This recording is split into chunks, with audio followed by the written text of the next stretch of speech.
brain fog thing and overwhelm that happens with ADHD just because it takes so much more work for us to just do a lot of basic tasks. And by the end of the day, you're exhausted throughout the day. Yes. And there's a lot of times where you're just tapping, like, I can't do this anymore. And that can feed addiction or whatever. Or fights. Yeah. Because But it you're also so, is like, spent. Oh yeah, and by the end of the day. it's very reminiscent of an attorney because an attorney has the brain fog and the fatigue and the overwhelm because of their jobs, even if they don't have ADHD, and then they are more prone to addiction. You're listening to Sari Swear on the Sari Swears podcast. Well, welcome everyone to another episode of Sari Swears. Coach K is here again because he just is obsessed with me. I am. I can't get enough of you. I can't get enough. And you're wearing a very inappropriate shirt. Is that a sperm on it? Well, it's Yeah. banned, but yes, there is a sperm there. There is a sperm on there. So we now know that you are full of sperm. Okay. Okay. All righty. Well, we are talking, speaking of sperm, no, we're not talking about sperm today. We're talking about, what's the title? Let me look at this title here. Why most trial attorneys operate like they have ADHD. So we're going to talk about why their brains are functioning like they have ADHD, but we'll also talk about the possibility that maybe they do have ADHD. You have recently been diagnosed. Well, last year you were diagnosed, and it has made a tremendous difference in all of our lives. Yeah. Understanding what the hell is going on with your brain. So we thought we would share this with our lawyers. So welcome, Mr. Sperm Shirt. Thank you for having me. Yes, Yeah. you are so welcome. So what the fuck are we talking about? What do you mean that lawyers' brains are like ADHD brains? So an ADHD brain has an underdeveloped prefrontal cortex.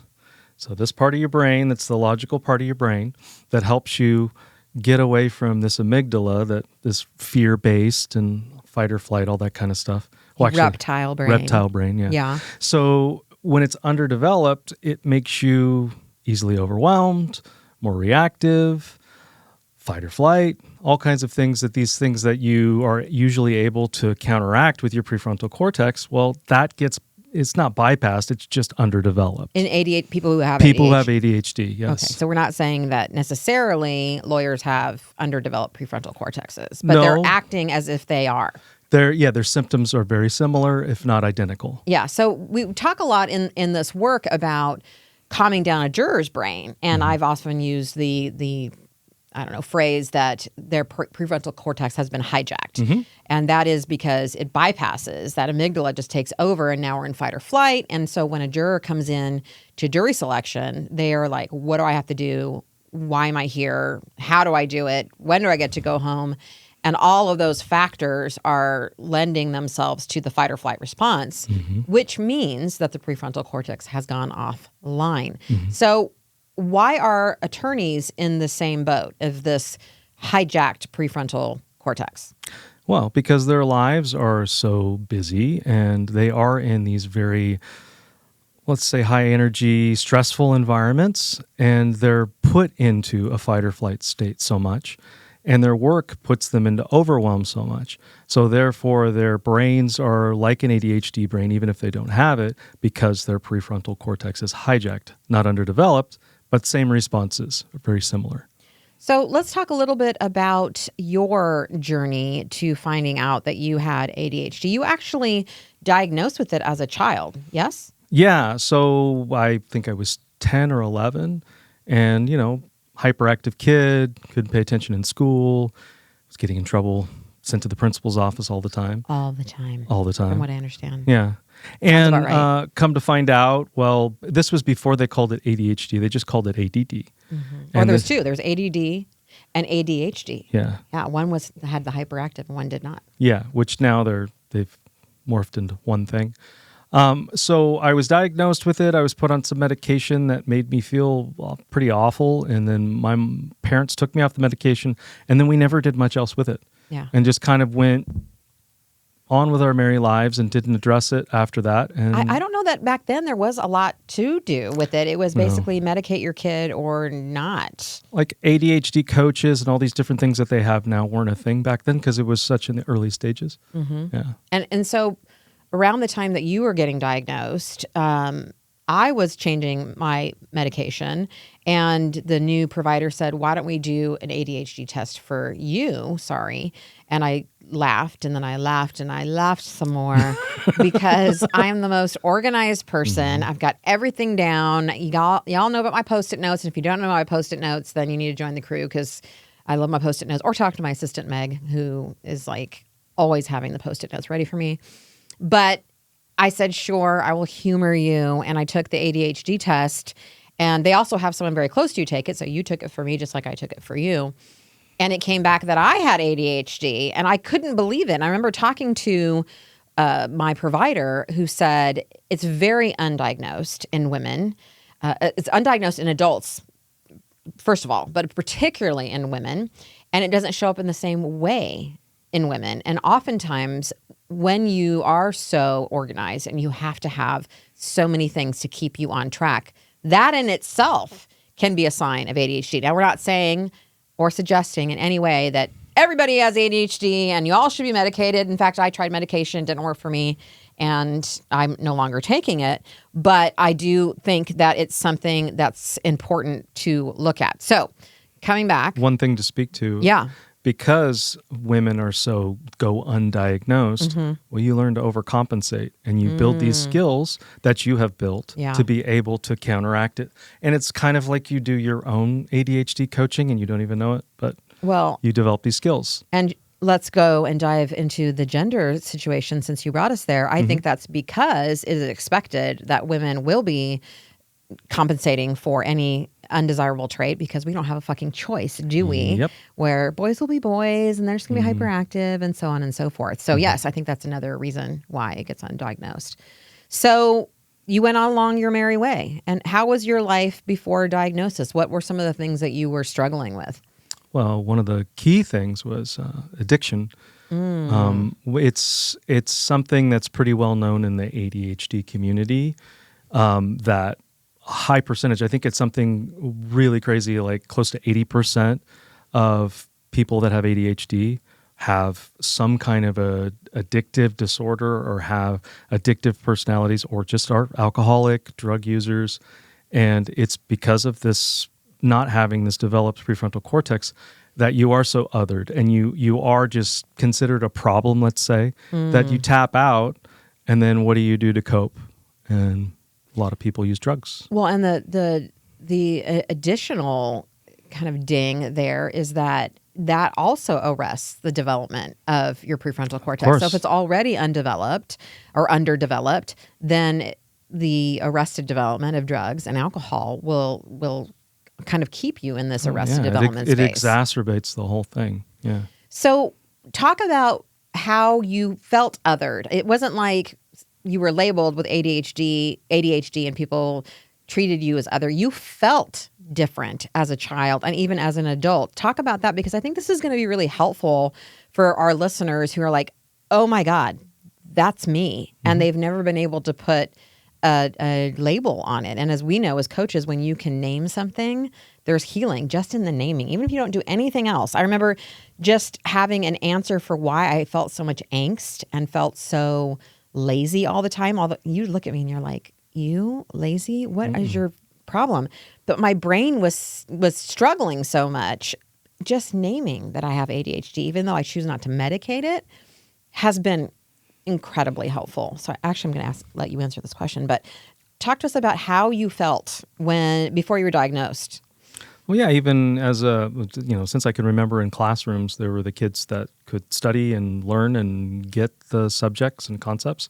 And then there were kids like me, which, I don't know, it seemed like I was the only one. It kind of felt that way. And I was a lefty, so they had to finally get me the right scissors and all that kind of stuff. But yeah, one of your teachers try to make you right-handed, and your mom was like, "Oh yeah, hell my no." Mom went on a tirade. Yeah, good for so her. And then everything was the whole school was switched over to lefty scissors and all kinds of stuff like that. Everybody who's right-handed had to use lefty scissors? Exactly, that too. That was definitely a thing. Wow, that was a big impact your mom had.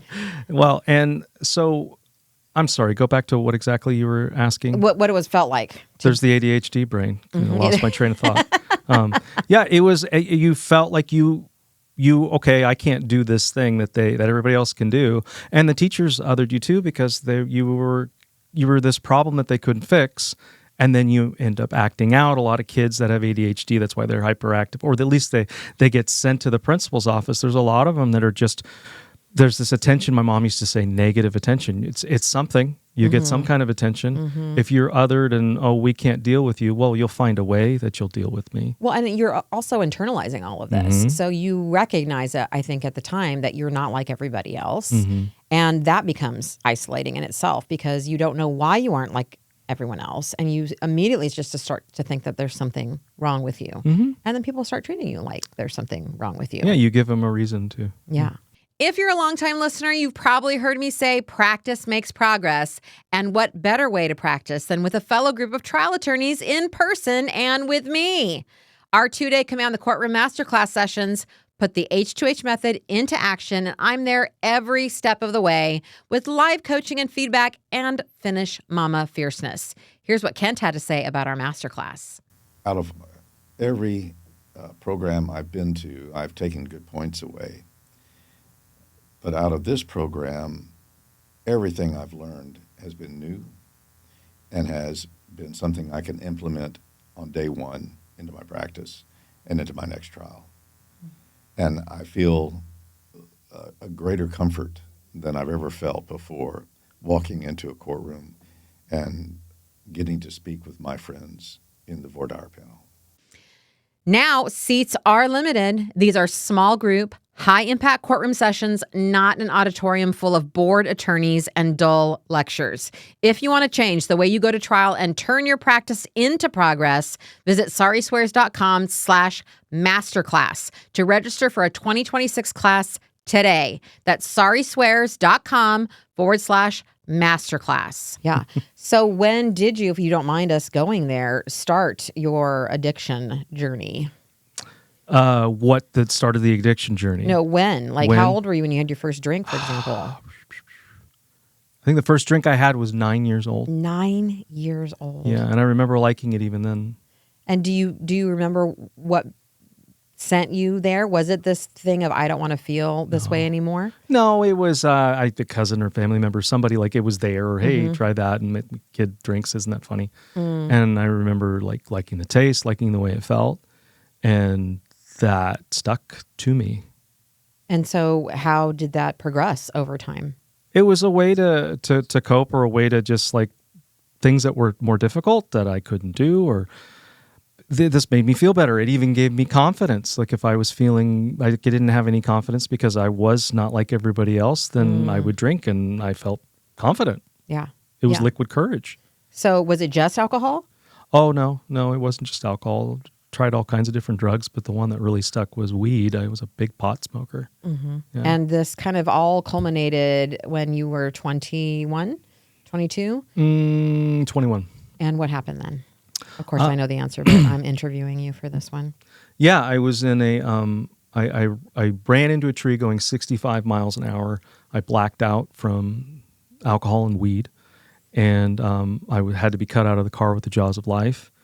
And yeah, it was a horrible experience. I woke up in the hospital with policemen standing around me. Broke your femur in 5 places. Broke my femur in 5 places. Have a rod The in your leg fact that to I this only day. broke my femur, and also the fact that I didn't bleed out was miraculous. I almost was out of the regular neighborhood going up Coldwater Canyon. I could have gone off the hill, or I could have just, nobody would have heard me, and I would have died. I wouldn't have made it. Yeah. You actually had a passenger in the car I did. who got out a few just mere moments before. I was sideswiping cars and freaked out the passenger, and they got out and ran. Thank God. Thank you. Yeah, thank God that happened. Yeah. But you still didn't stop using at that point. No, I had about a 9-month-long hiatus, but I got right back into it, and then it was pills because the pain from my leg. Yeah.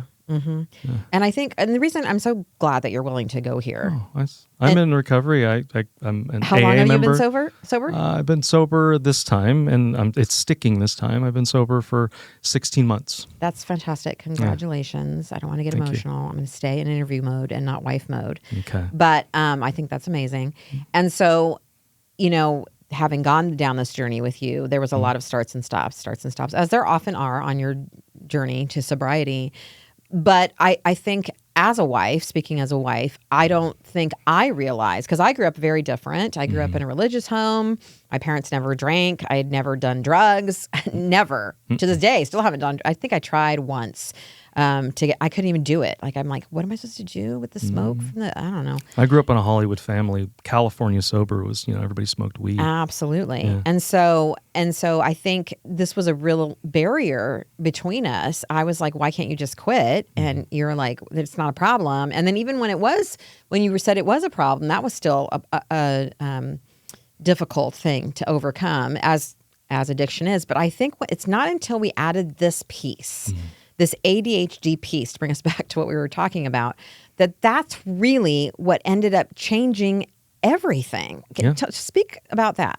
Well, you spoke to naming earlier, the power of that. I mean, it's like in coaching when you're able to just articulate what you're hearing and name something for another person, and how enlightening that can be. Well, this is, you start getting this vernacular, all these different words and things that you didn't know that were associated with your brain, that makes it so that it's not a problem, you're not a problem, it's something to point out that you can work with. And you can go, oh, okay, it's that thing. Yes. Oh, it's just, my ADHD, I can work with this. And once I started noticing that, I started noticing patterns that were making me drink, or, fill in the blank for whatever habits that weren't really serving me. The naming was the biggest part. I'll tell you it right now. Yeah, and I think for me, as watching this, from the outside, I mean, obviously I was there with you, but I'm not going through it like you're going through it. It was, well, why can't you just stop drinking? And it wasn't until we were recognizing why you were drinking, is because your brain was not working with you, and because you felt so attacked by it in many ways. Why can't I remember things? And then you and I would get in lots of arguments about, hey, I've told you this 1,000 times. And you're like, oh, God, I'm so sorry. And I'm like, why can't you just get it together? And then that was leading to the drinking. It was like, that was just such a light bulb moment, I think, for both of us to be like, oh my goodness. Obviously, addiction has all kinds of facets to it. But I think for us particularly, it made sense to me. It made sense to you. It gave me a lot more compassion instead of being like, you don't care. Because that's the story that I was making up. He doesn't care. He doesn't care enough to actually be consistent in these areas, when in actuality, your brain works differently. It's even different than my brain, and we both have ADHD. It shows up differently. ADHD shows up differently in everybody. But I mean, and I was just going to speak to, there's the brain fog thing and overwhelm that happens with ADHD, just because it takes so much more work for us to just do a lot of basic tasks. And by the end of the day, you're exhausted throughout the day. Yes. And there's a lot of times where you're just tapping it, like, I can't do this anymore. And that can feed addiction or whatever, or fights. Yeah, because but it you're also so, is like, spent. Oh yeah, and by the end of the day. it's very reminiscent of an attorney, because an attorney has the brain fog and the fatigue and the overwhelm because of their jobs, even if they don't have ADHD, and then they are more prone to addiction. Yes, that makes so much sense, because it's mirroring the ADHD brain in terms of that prefrontal cortex being taken offline. Yeah, it's hijacked, taken offline, whatever it is, but it's the same side effect that happens. And what happens is there's a community of people because of that have these addiction issues. And I feel for them. I think one of the major reasons why I got into coaching, but I got into coaching with trial attorneys, is I was like, these fucking people think just like me. They're in the same boat as me. Yes. I can help them. And I have empathy and compassion for them, because I feel their struggle every day. I get it. And yeah, there's a lot of people that are attorneys, trial attorneys, that have addiction problems, and it's a real thing. It's totally understandable too. Well, 16 months ago, you stopped drinking and everything was better, right? Immediately? if your whole life and body is on fire is better, then I think last year was probably the hardest year of our entire marriage. Yep. I'm so glad that we got through it and are getting through it. But you had brought a analogy back from an AA meeting, and you attend three meetings a week. That's been such a great place for you to heal. But the analogy you brought back, and it made so much sense when we were talking about this, is like, you've got you're driving in this car and you've got all this baggage in the back seat, and it's almost like you're driving almost to get away from the baggage, right? Even though it's in the car with you, it doesn't make any sense, but you just think, if I keep driving, it won't catch up with me. And then the minute you stop drinking, it's like you slam the brakes on and all the baggage just slam right comes into you. forward. And I just thought that is such a perfect example of kind of the journey we've been on the last, 16 months, because not even 16, because it's been so much better in the last several months, but it's that, wow, now you had to deal with all that stuff. But a big part of that was not just stuff, but really understanding who you are, how your brain works, and having compassion for yourself. And so you got medicated. And like I said, I got to, it didn't work for me. It's working for you. But it wasn't until you found your ADHD coach, I think, that really things started to come together. Why is that? How does she help? She helps because I come in and I say, I even standard stuff, that what's going on in my day, and I don't know why, and she'll be able to name it.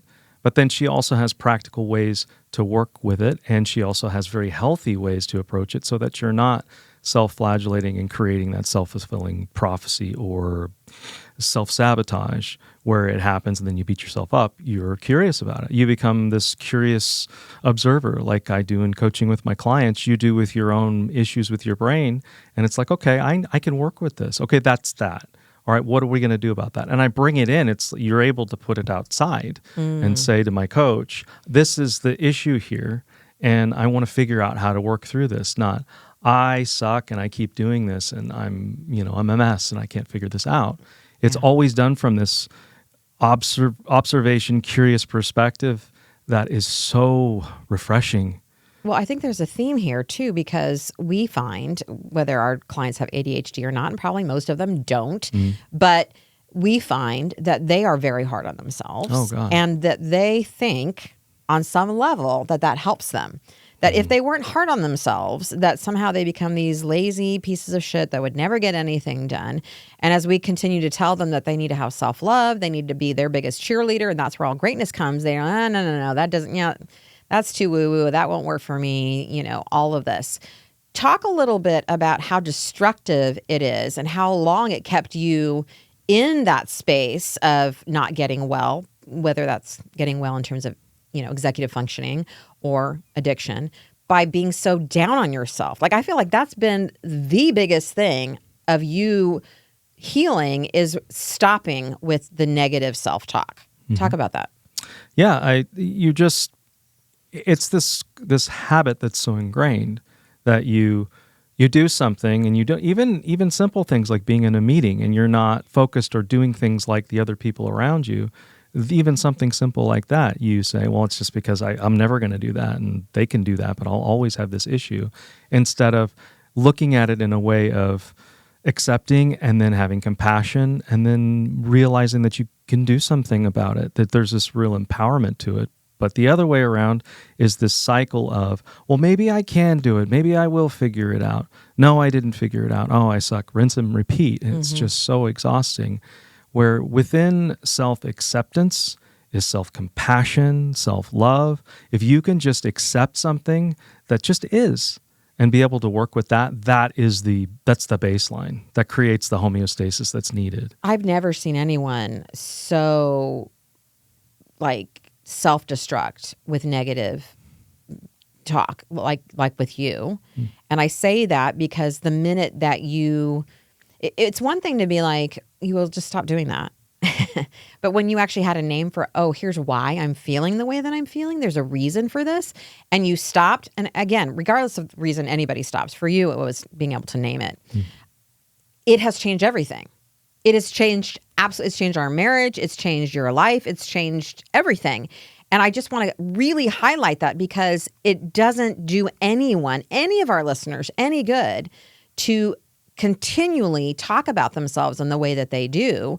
It absolutely does the opposite and keeps them where they are, where they're always feeling overwhelmed, where they're always feeling stressed out. And then they always feel like it's all their fault. And nobody else is going through this except for them. Everybody else has it figured out. Yep. So you have 3 things that you wanted to share today about how, whether you have ADHD or not, you kind of manage your prefrontal cortex so it won't be taken hostage and go offline. So what's Yeah. one of the first ones? The first one, and this translates to attorneys too, because you're Absolutely. overwhelmed. The first one is routine. And routine is proven to be something that is, it creates this foundation for everything else. And, AA was one of them, just going to those 3 meetings, but having a spiritual practice and waking up in the morning and doing the exercises, taking Morning the dog routines. out, morning routines, and doing these things that are for just me first thing, taking care of myself. Just me, taking care of myself first thing, because that's something that you completely forget about. ADHD brain, trial attorney, that everyone else, you're trying to appeal to, appease, help, whatever it is, everyone else, and you forget about yourself. So that first major routine is for you to take care of you. And then building upon that, having these routines that are every day, this certain thing you do that's for you or for the structure of your life every day. This Those is what I routines are find is huge. missing from most of our clients' lives, because we work on this with them in coaching, is they don't have a routine for anything, most of them. They fit in clients, client meetings or meetings with their staff whenever there's time on their schedule. They will try to get some exercise in if they can. They will, I can do a deposition on Thursday. And even if you're not doing self-care during that time, we obviously think you should be. But even if you just have a routine that you follow on the daily, and it's just in the morning and the evening, it gives a rhythm to your life that your brain calms down and can come back online. Just having that rhythm. I've talked to my listeners for years. I only see clients on Tuesday, Wednesday, Thursdays. I don't do it on Mondays and Fridays. I only have my staff meetings on Monday afternoons. I do my business development on Monday morning, right? There's something to be said, even about non-self-care activities, of having a rhythm that the brain really enjoys and can help calm down a lot of the confusion and overwhelm. How would you suggest people start to get a routine of any kind? Choose something, just one thing. Just start with one thing. And do it on repeat. Yes, do it on repeat. And keep, like the book Atomic Habits, keep it simple. Don't make it something that's really, really huge or maybe even insurmountable. Make it simple. It helps if you can, from the book Atomic Habits, James Clear, you can habit stack. So you stack something with that makes it kind of rewarding so that it'll reinforce it so you can continue the habit. But the main thing is just keep it simple and choose one thing and start with that, but do it every day. I think one thing they could choose, those of us who own our own businesses. I was just talking to a client today, which is you have all this plans of what you're going to do that day, but then everybody needs a piece of you. And so one thing right off the bat that I think of when I think about this is just choose times that you're going to take questions and deal with that kind of stuff, right? My door's open every Tuesday and Thursday morning from 9 to 11.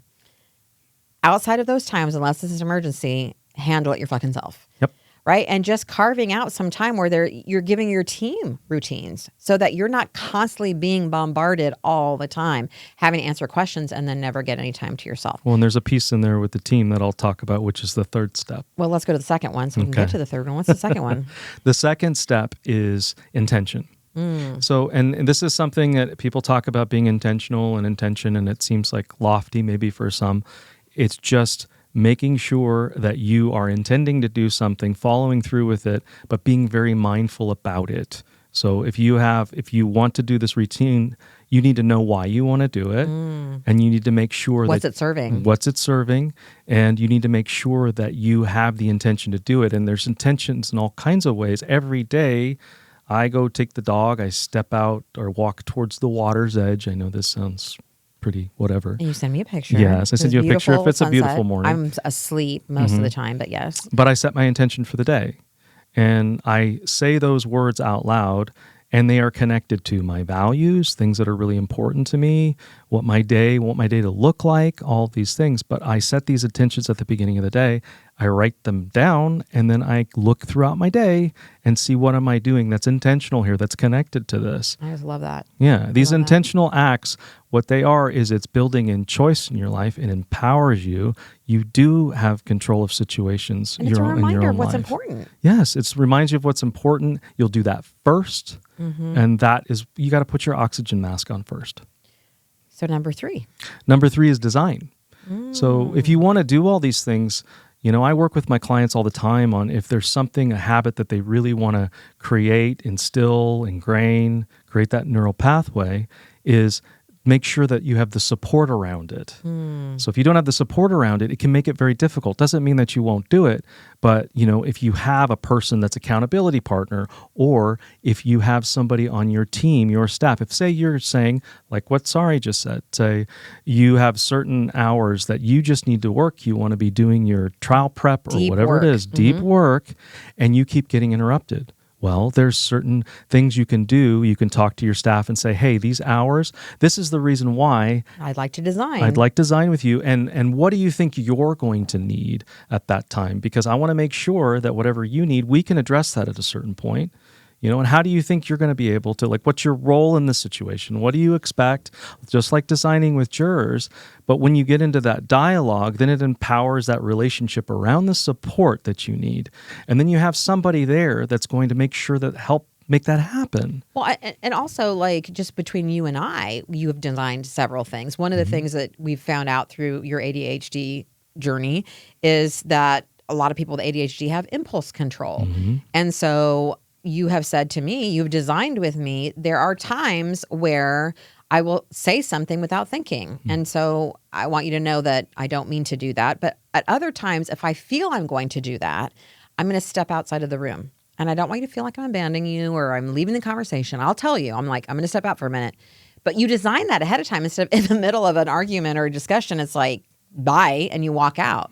So those things too can be very helpful of designing with people around you of what you need so you can manage the overwhelm and the stress. Well, and you get clear on the boundaries that you have and the things that you want to be doing, and then you design with the people around you to make sure that they can be so. Yes. And if everybody tunes into their own, everybody tunes into their own radio station, WIFM, and they're not going to know. They're not going to know you need this, but if you expressly have this communication with them and you work together on it, you can make sure this happens. And it also takes me to the way that the brain works. You talked about energy cycles, your calendar and your scheduling. The way the brain works is, peak performance is 60 to 90 minutes with your brain. And if you go beyond that point, you're really, really going to start back sliding, and it's really counterproductive for you, especially if you're normally in this state of overwhelm or you have a very busy job like trial attorneys. So 90-minute blocks at the most is the way you should be blocking out your calendar so that you have the peak performance of your brain. What about working 16 hours a day? Doesn't the brain love that? There's a certain part where your brain just taps out. That's right. Yeah, and you're not learning anymore. You're not doing anymore. And I've heard from so many attorneys who have gone through our programs. They're like, sorry, I don't prep as much as I used to. I mean, I prep. Of course, prep is so important. We know that, but not to the point where it's so overdone because I'm just worried and I'm doing it out of fear. And I find my performance is better. I'm sharper. And I'm like, yeah, because you're not shoving it all in there and not getting sleep and all of the things. And if you're very intentional about what you're doing, you know exactly what you want to be doing. You put that on your calendar in a certain way, and your brain is the most efficient it can be. You're going to get a lot more things done in a shorter amount of time, more efficiently, and you're going to feel a whole hell of a lot better and have a more fulfilling life. Fill in the blank of all the good things that I could say as a coach. Yes. So if someone's listening to this episode, and we're going to do another episode on ADHD, if not a couple more, so remind me if we're not supposed to be talking about this today, but if somebody's like, I might have ADHD, what would you say? Tell them, what should they do? If they might not have ADHD? If they might have it? Well, if you think you might have it, with what you're hearing, you can take simple tests online. You can just search, do I have ADHD? And they have tests online, but they also have facilities that do these tests that are that's where we suggest you go. That's where we suggest you go. This will kind of point you in the right direction, going, okay, well, if I check a lot of these boxes, well, I probably have this. It's what I did. It's what Sari did. And then you find one of these facilities that does the testing, and then you find a doctor that either can prescribe medication, and maybe you will need medication, maybe you won't. It doesn't necessarily mean you have to have it. Doesn't necessarily mean you have to. No, you don't have to. But I urge you, if you find out that you're diagnosed with ADHD and you have it, get an ADHD coach. Yes. Do you want to name your coach? My coach's name is Linda Hoffman, and she's based in Canada. And she is, I'm getting teary how fucking awesome she is. She's phenomenal. She is one of the most insightful humans I've ever met and an amazing ADHD coach. She's been doing it since they first started diagnosing people, basically. Yeah, to the point that you even thought about, maybe I want to start coaching with ADHD. It's amazing. We'll let you know if Kevin ends up doing that. And of course, he has clients that do have ADHD and has helped them, but more formally. So we'll put that in the show notes. So if people want to check her out, but there are other resources too out there. Yeah. I just want to say I'm so proud of you, and thank you for sharing your story today. But thank you, Coach K, for being here as always. My pleasure. And we will talk to you next week. Thank you for listening to the very end of this episode, A+. I'm going to ask you to subscribe to the podcast, whether you're one of the weirdos that like to watch it on YouTube or you just listen. Make sure you hit that subscribe button. It helps the podcast grow and let other people find me, y'all. But don't stop there. Be sure to leave me a 5-star review on Apple Podcasts or wherever you listen. We want this podcast to reach as many ears and eyes as possible. Thanks again for listening, and we'll see you next time. Bye-bye, everybody.